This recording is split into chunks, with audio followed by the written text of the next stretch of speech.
I spent 25 years paying off my husband's student loans, only to have him walk into our anniversary dinner with his mistress.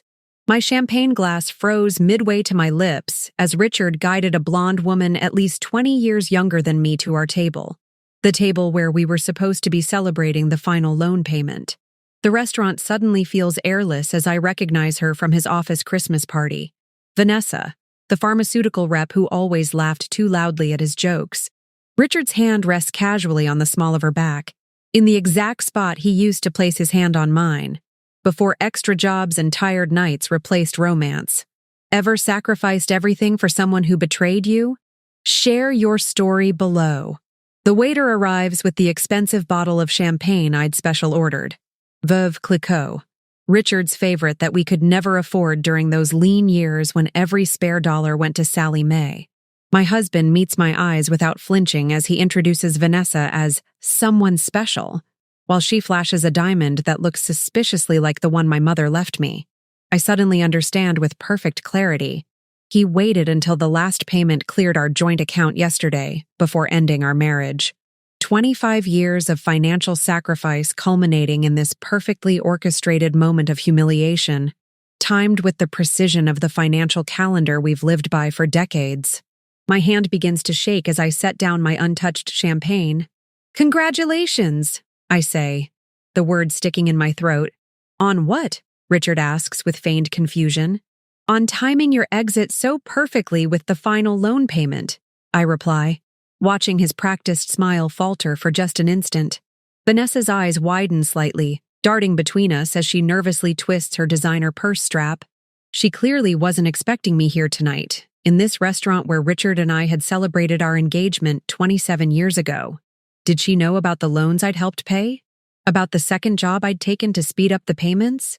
The room spins slightly as I calculate the total. $347,196.42 over 25 years. Every single payment meticulously tracked in my spreadsheets. Every sacrifice cataloged. The vacations never taken. The house repairs delayed. My own education indefinitely postponed. All while he built his medical practice with the credentials my money helped purchase. "Margaret, let's not make a scene," Richard says in the same soothing doctor voice he uses with difficult patients. But I'm not his patient. I'm the woman who worked overtime for a quarter century so he could stand here now, debt-free and ready to start fresh without me. "Does she know about the payment that cleared yesterday?" I ask, my voice steadier than I feel. The final one. $97,000 for the refinanced portion. The payment that officially freed you from your debt. Vanessa's mascara-framed eyes registered genuine surprise. Interesting. The restaurant has gone quiet around us. Neighboring diners pretending not to listen while silently choosing sides in this unexpected dinner theater. Richard's practiced charm crumbles momentarily as his jaw tightens. He hates public embarrassment more than anything. "I think we should discuss this privately," he manages through clenched teeth. "Like we discussed your plans to leave once the loans were paid?"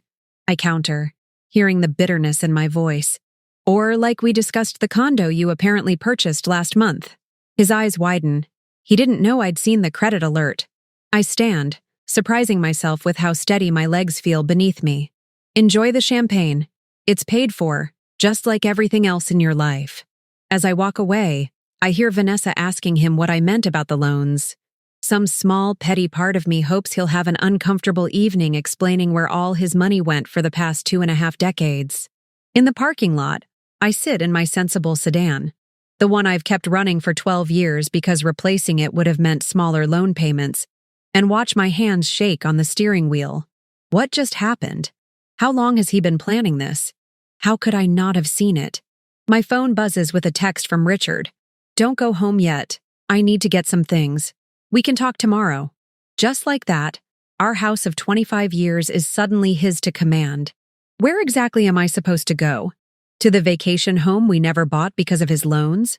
I drive aimlessly through town, past the community college where I took night bookkeeping courses to qualify for my second job, past the medical center where Richard built his practice while I managed our household budget down to the penny, past the life we built, or rather, the life I built while he apparently planned his escape.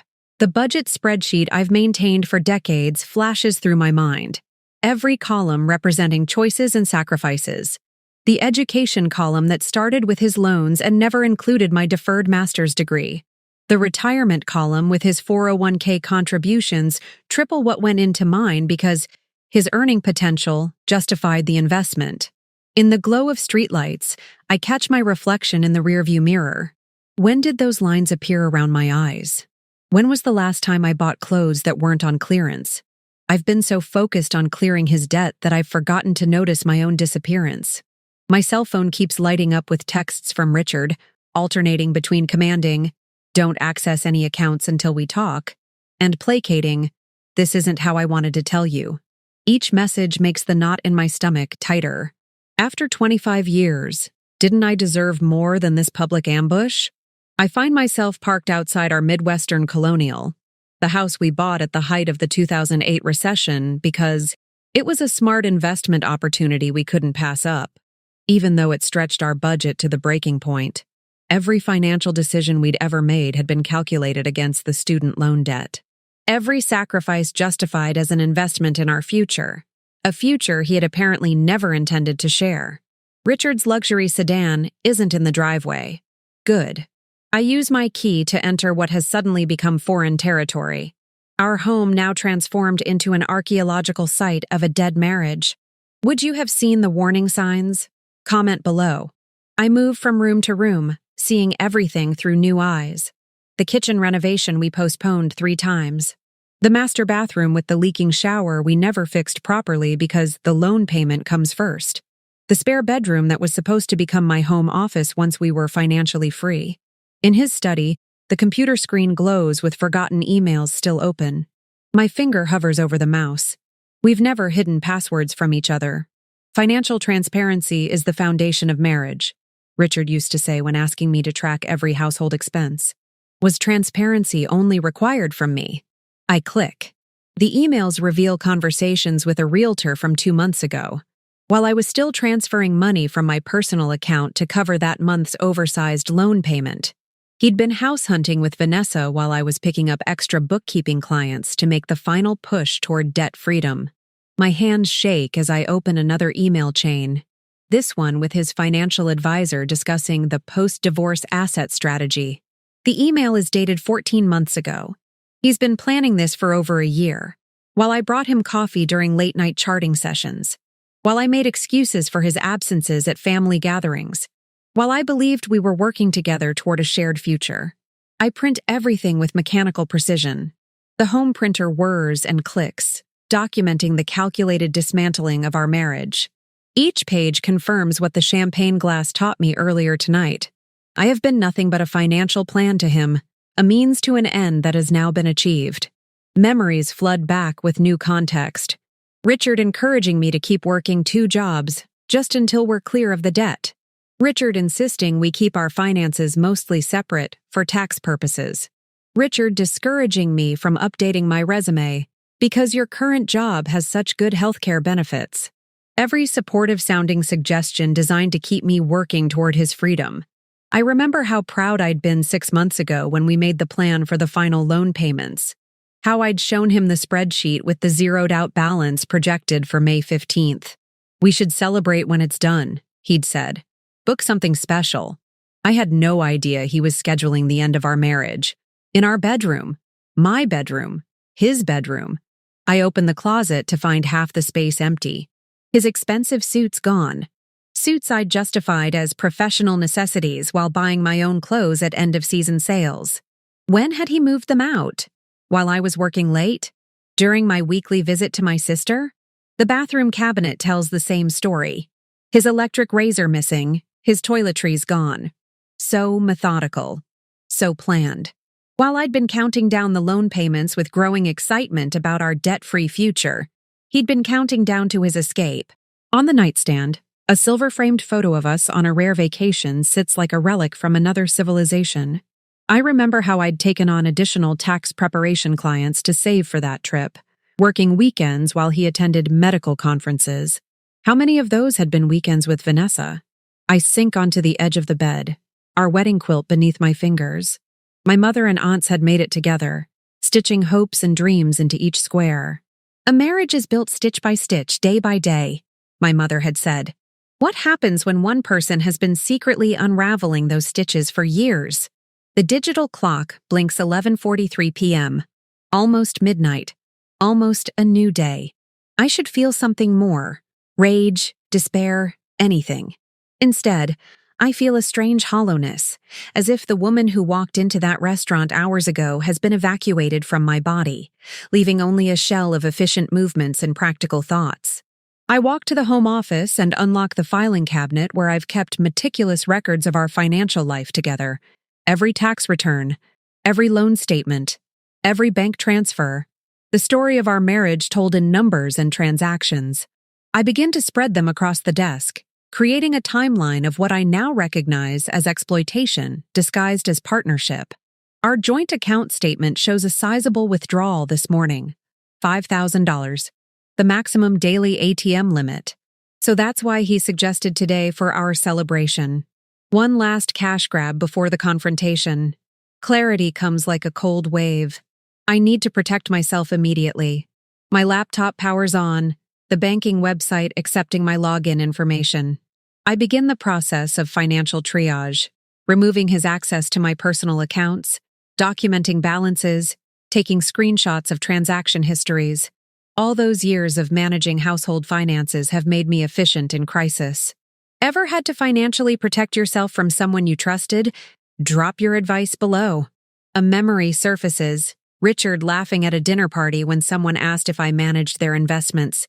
Margaret's the budget master, he'd said, but I handle the sophisticated financial planning. I'd smiled along, accepting my diminished role. Now I wonder, what exactly had he been planning while I kept our financial house in order? I pull up our retirement accounts, tax returns, investment portfolio. The patterns emerge like a medical diagnosis. Systematic prioritization of his financial future. His retirement account, robust. Mine, minimal. Our investments, primarily in his name. The house, jointly owned, but with a home equity line he'd accessed recently. My screen shows a notification, a password change on one of our joint investment accounts, executed at 10:13 p.m. While I was driving around in shock, he was already locking me out. The careful, methodical doctor, excising me from our financial life with surgical precision. I make a list of accounts to check, statements to request, professionals to contact. The hollow feeling begins to fill with something else. A cold, clear sense of purpose. If this marriage has been a financial transaction to Richard, then I will make sure the books balance before it's over. My phone buzzes again. A text from an unknown number. He told me you knew about us. That this dinner was his attempt at being civilized about moving on. I'm sorry if that wasn't true. Vanessa. She didn't know she was walking into an ambush either. Interesting that she found my number so quickly. I stare at her message, imagining the conversation Richard must be having with her now. Is he recasting me as the unreasonable wife who wouldn't let go? The financially naive partner who couldn't understand his sophisticated needs? What role am I playing in the story he's telling her? I don't respond to Vanessa. Instead, I continue my financial reconnaissance, finding another surprise. An application for a new credit card in both our names from last month. A card I knew nothing about. Identity theft when committed by a spouse has its own special betrayal category. The home phone rings, startling me. Nobody uses our landline except telemarketers and my elderly aunt. Margaret, pick up. Richard's voice on the answering machine sounds irritated, inconvenienced. We need to discuss logistics for tomorrow. I'll have my lawyer draft something fair. Don't do anything hasty. Hasty? After 25 years? The irony almost makes me laugh. I've never made a hasty financial decision in my life. Every purchase calculated, every investment considered, every dollar stretched to cover his loans. And now he's concerned I might act impulsively? The answering machine clicks off. I continue working, pulling statements and compiling numbers. The final loan payment, $97,342.16 transferred from our joint savings account yesterday. An account built with my second job's income. My sacrifice paying off his freedom, right on schedule. Somewhere around 2 a.m., the analytical focus breaks, and tears finally come. Not delicate tears, but gasping, body-shaking sobs that echo in the empty house. 25 years of deferred dreams. 25 years of, we'll do it when the loans are paid off. 25 years of building someone else's future while postponing my own. Dawn breaks as I sit surrounded by financial statements, red-eyed but clearer than I've been in decades. The numbers tell a story Richard never expected me to compile. His systematic financial prioritization, the scheduled withdrawal of emotional investment coinciding precisely with the loan payoff schedule. My phone buzzes with a calendar reminder. Loan Freedom Day. The celebration I'd planned in my mind for years. The imagined relief and new beginning. In a way, it still is a new beginning. Just not the one I'd anticipated. I delete the reminder and create a new one. Attorney consultation, 10 a.m. The morning light reveals the financial breadcrumbs of Richard's planned exit. Credit checks from 6 months ago, a rental application for a luxury condo, inquiries about individual rather than joint accounts. All digital footprints he never expected me to track. The methodical budget keeper finally using her skills for self-protection. My sister calls, her voice concerned about the unanswered texts from last night. Margaret, is everything okay with the celebration dinner?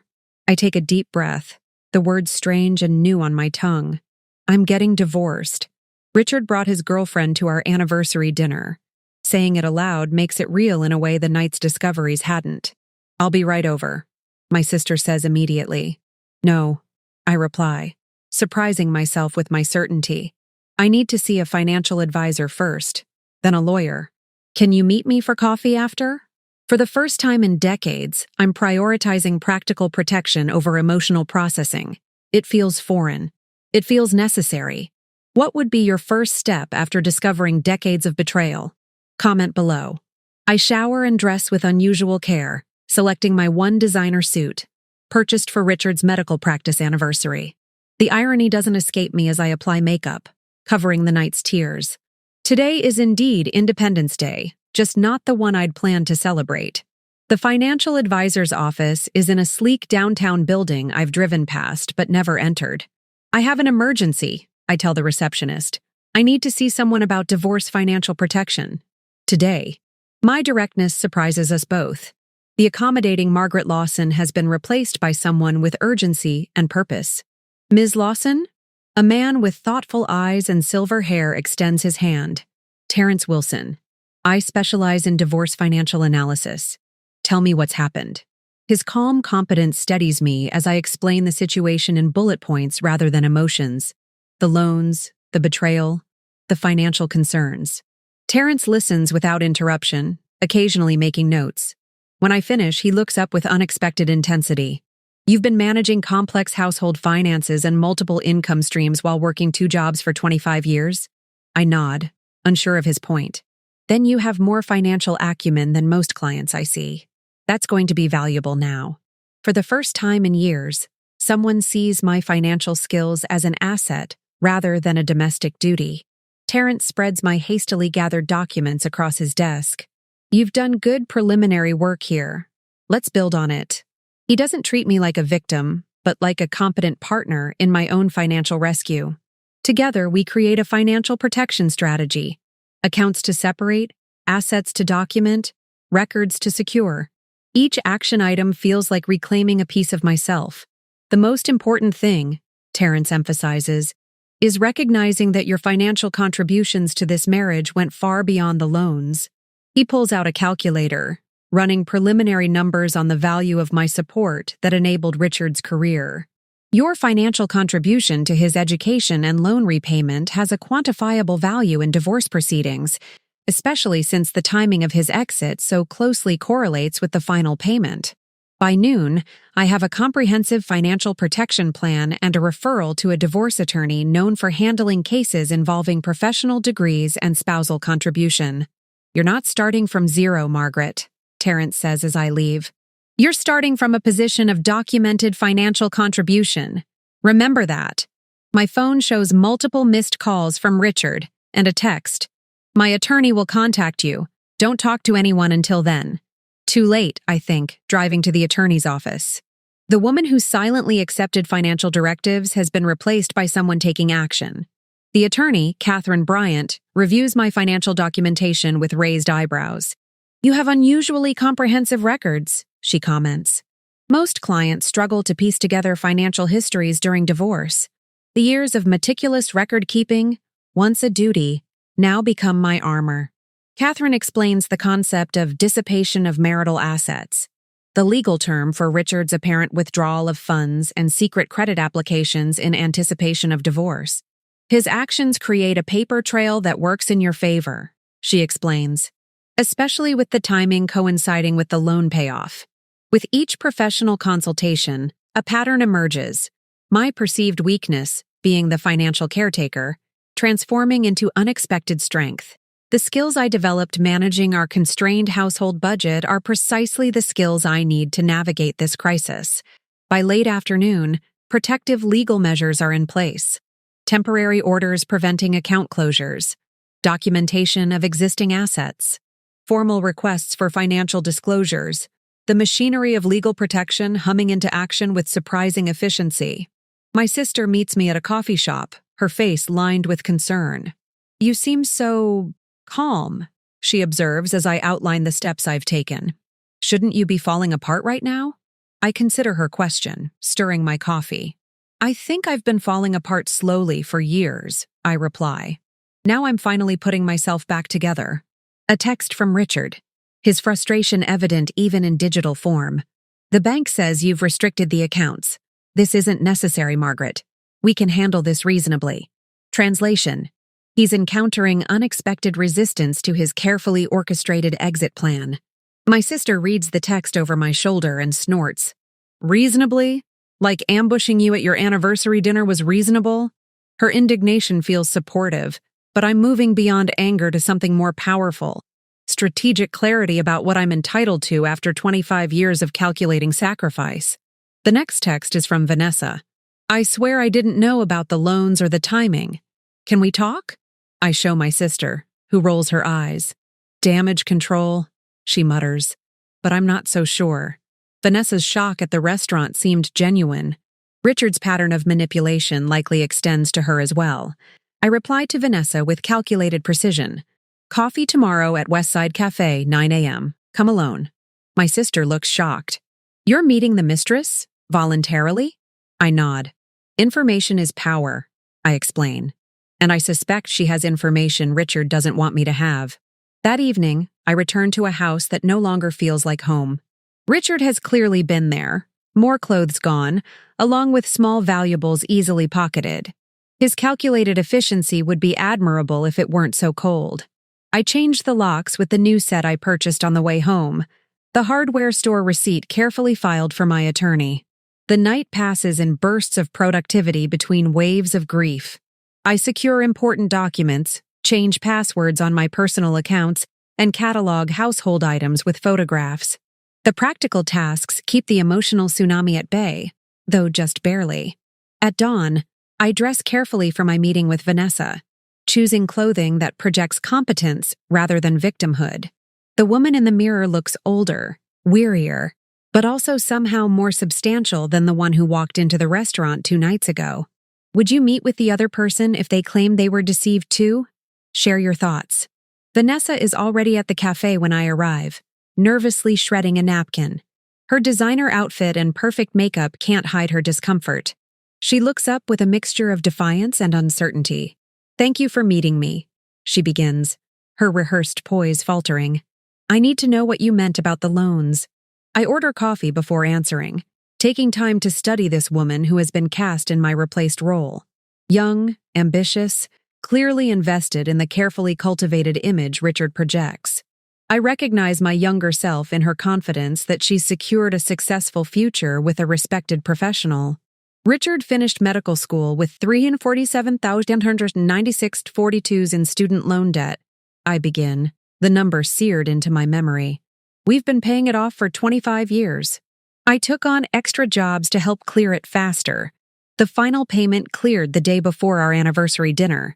Vanessa's perfectly contoured face pales visibly.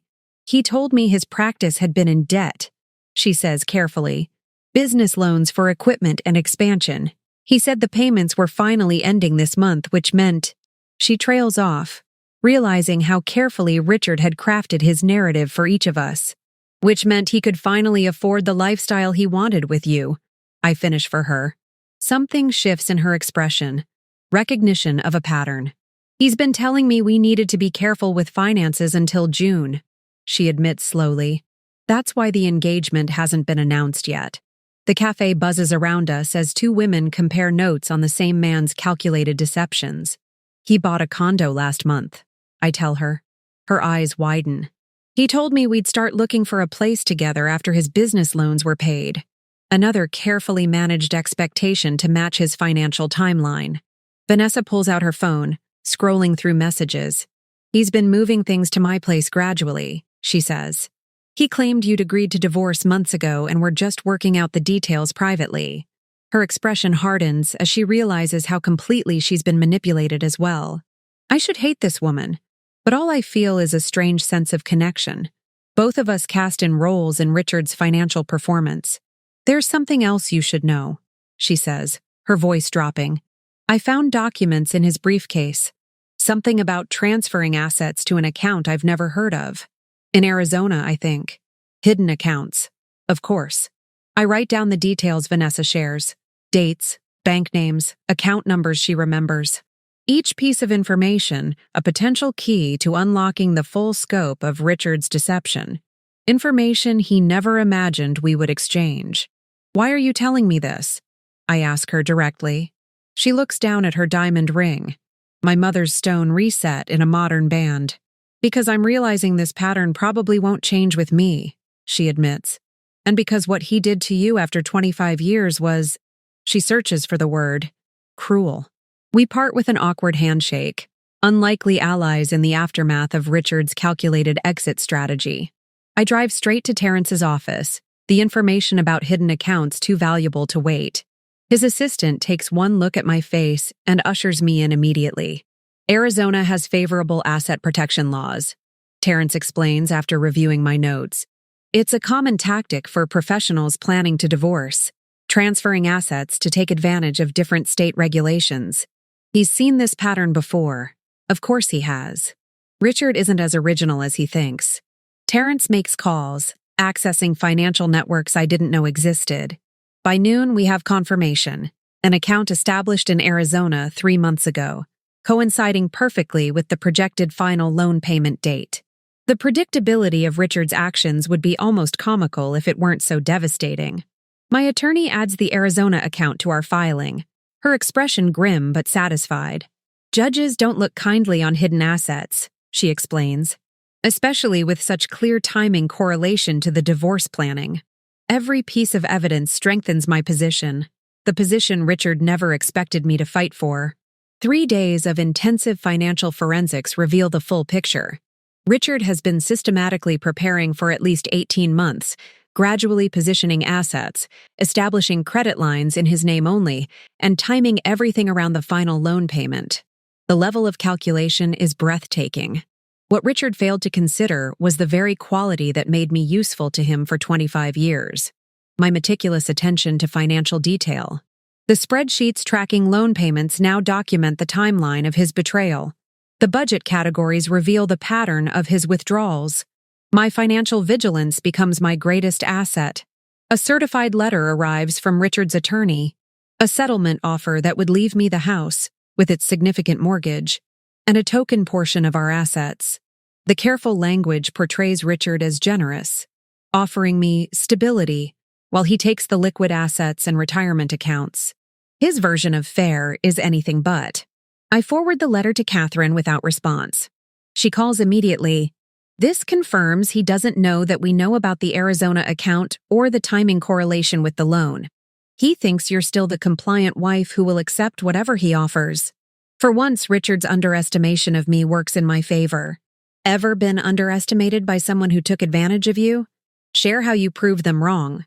The next week passes in a blur of legal maneuvers and financial discoveries. Each day reveals new aspects of Richard's careful planning and new opportunities to counter it. I work with Terrence to document every financial contribution I made toward Richard's loans, career, and our shared assets. Richard attempts to access our safe deposit box, only to discover I've already secured its contents, including my grandparents' bonds and the documentation of my inheritance that purchased our first house. His frustrated text accuses me of making this more difficult than it needs to be, as if ending a 25-year marriage should be easy. Vanessa calls again, her voice strained. He's becoming erratic, she reports, angry about accounts being frozen, saying you're trying to ruin him. I thank her for the information and suggest she consider what this behavior reveals about the man she's planning to marry. Her silence speaks volumes. Meanwhile, I meet with a career counselor to discuss returning to full-time financial work. With your experience managing complex household finances and multiple income streams, you have marketable skills, she assures me. Skills developed while supporting Richard's career that will now support my independence. 2 weeks after the anniversary dinner ambush, my attorney presents our counteroffer, comprehensive, legally sound, and based on complete financial disclosure, including the Arizona account. We've scheduled a meeting, Catherine informs me. Tomorrow at 2 p.m., both parties and attorneys present. I select my outfit with strategic precision, conservative, professional, confident. Not the wounded wife Richard expects to face. Not the accommodating budget keeper who helped him achieve debt freedom, but a woman reclaiming her financial power after 25 years of calculated sacrifice. The conference room feels charged with tension as Richard arrives with his attorney, a sleek man in an expensive suit whose practiced smile disappears when Catherine places our documentation on the table. Richard's eyes meet mine, searching for the emotional vulnerability he expects, finding none. Before we begin, Catherine says calmly, we want to ensure full financial disclosure. She slides the Arizona account statements across the table. Richard's face remains impassive, but his attorney's slight flinch confirms we've hit a nerve. We have similar documentation for the other undisclosed accounts and transactions. Richard breaks his silence. Where did you get those? His voice holds the same authoritative tone he used when explaining why my career advancement had to wait until his loans were paid. A tone that once made me doubt myself, but now only strengthens my resolve. Margaret has been the financial manager of your household for 25 years, Catherine replies smoothly. Did you really think she wouldn't have the skills to track your activities? For the first time, I see genuine surprise in Richard's eyes. He had counted on my continued financial subordination, a critical miscalculation. The meeting proceeds with clinical efficiency. Each attempt by Richard's attorney to minimize my contributions is met with detailed documentation. Spreadsheets tracking loan payments, tax returns showing my multiple income sources, retirement projections showing the imbalance in our accounts. The paper trail of systematic financial prioritization of his needs over mine. Richard grows increasingly agitated as his carefully constructed exit strategy unravels. This is vindictive, he finally snaps. I paid for everything while you kept house. The statement hangs in the air, so patently false that even his attorney winces. The man who never questioned the source of loan payments now rewrites our financial history. Actually, I respond, sliding forward my documentation of 25 years of loan payments. I have the receipts that prove otherwise. The financial metaphor lands with precision. In this moment, the years of tracking expenditures, maintaining records, and managing accounts, tasks Richard dismissed as mere housekeeping, become my strongest defense. By meeting's end, Richard's attorney is requesting a recess to review the unexpected documentation. Translation: they need to develop a new strategy now that their client's financial deceptions have been exposed. Catherine and I exchange small smiles as we gather our papers. The balance of power has shifted. Outside the conference room, Richard attempts one last manipulation. Was involving Vanessa really necessary? He asks quietly, professional charm replaced by cold anger. Did you have to drag her into this mess? As if the mess were my creation rather than his carefully orchestrated betrayal. I didn't involve her, I reply calmly. You did, the moment you brought her to our anniversary dinner. His expression hardens as he realizes the women he attempted to manipulate separately are now comparing notes. Another miscalculation in his otherwise meticulous exit strategy. 3 days later, Richard's attorney presents a revised settlement offer. one that acknowledges my financial contributions, provides equitable division of retirement accounts, and includes compensation for my share of supporting his education and career. Not everything I deserve, but substantially more than his initial offering. Terrence reviews the numbers, making calculations on his ever-present financial simulator. It's a reasonable starting point for negotiation, he advises, but I recommend we counter regarding the retirement accounts. The current proposal doesn't fully account for the growth potential you sacrificed by prioritizing his retirement contributions. The negotiation continues for weeks, each revision bringing us closer to financial equity. Richard's initial shock gives way to resigned acceptance as he realizes the financial manager he married has become his most formidable adversary. The skills he benefited from for 25 years now work against his attempted exploitation. Throughout the process, I begin rebuilding my independent life. I accept a financial management position at a local company, drawing on the skills honed through years of household financial navigation. I find a smaller house with a garden I've always wanted. I reconnect with friends left behind during the years of working 2 jobs to pay off Richard's debt. 6 months after the anniversary dinner ambush, the divorce finalizes with a settlement that acknowledges my decades of financial contribution. Not a victory lap, but a balanced accounting of 25 years of shared financial history.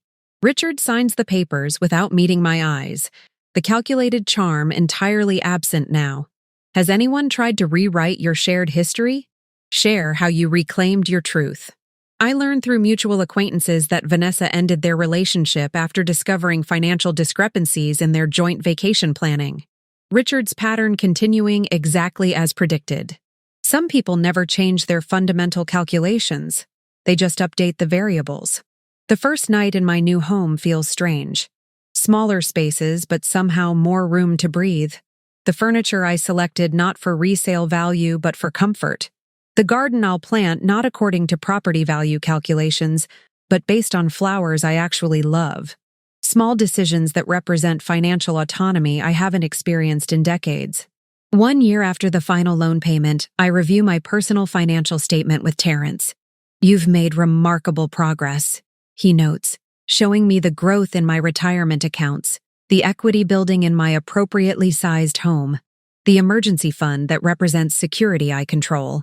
The irony, I tell him, is that I'm using exactly the same skills I used during the marriage: careful planning, strategic allocation, long-term thinking.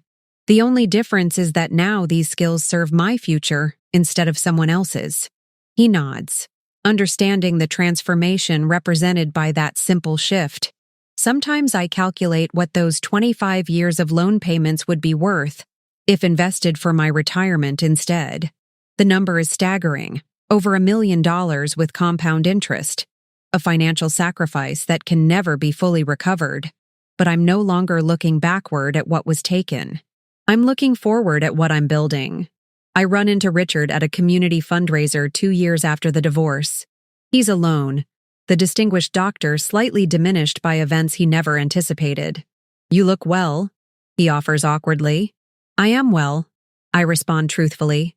No bitterness, no lingering anger, just the calm certainty of a woman standing on financial ground she has secured for herself. In the quiet evenings, I sometimes reflect on the lessons of those 25 years, not with regret, but with clarity.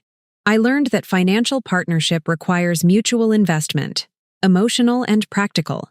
I learned that my financial acumen is not just a household skill, but a professional asset. Most importantly, I learned that it's never too late to become the primary investor in your own future. My sister asks if I regret the years spent paying off Richard's loans. Not entirely, I tell her after consideration. Those years taught me everything I needed to know about financial self-protection. Without them, I might never have discovered my own capabilities. Every experience, even painful ones, yields valuable data if you know how to read the spreadsheet. The final loan payment that Richard intended as his liberation became mine instead. The financial skills developed through 25 years of calculated sacrifice now serve my independent future. The woman who once helped a man achieve debt freedom has finally achieved something far more valuable: the freedom to invest in herself. Starting over is possible at any age. Share this story if you believe in second chances.